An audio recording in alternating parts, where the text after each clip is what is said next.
धरती पे जितने भी मनुष्य हैं सब सांस लेते होंगे, वरना सांस आती दिखती ना जाती दिखती, वो एक अचंभा है, कोई पंप थोड़ा लग रहा है। संभा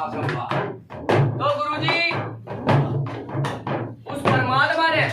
कितनी गारा और कितनी ईंट बनाई है भाई, अपने अपने घर, अपने अपने बंगले, अपने अपने महल दुनिया बनावे, सबने फिर होगी भाई कौन सी ईंट लेनी है, कौन सी सिमट लेनी है, कौन सा मसाला लेना है। तब उस परमात्मा ने भी जब वो बंगला गढ़ा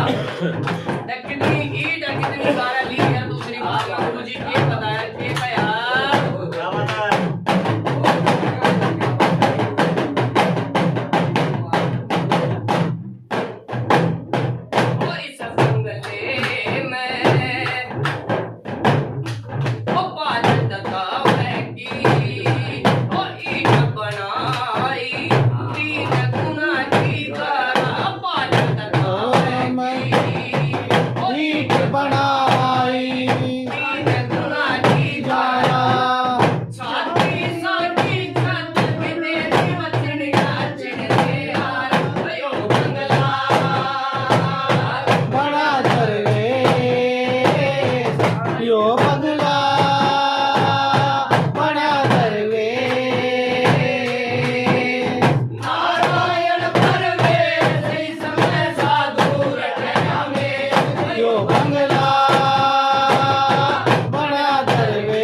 जिसने सब आत्मा राम गया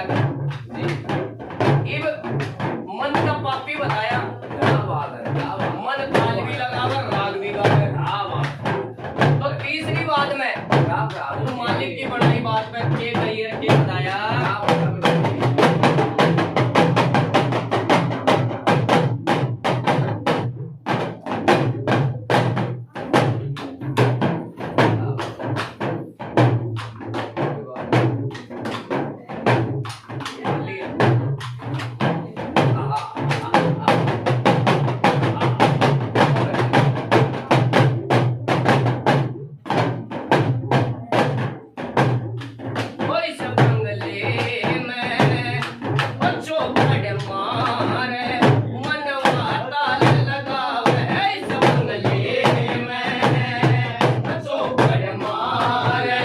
मनवा ताल लगावे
भाई जो इस बंगले ने जान गया और पिछाड़ी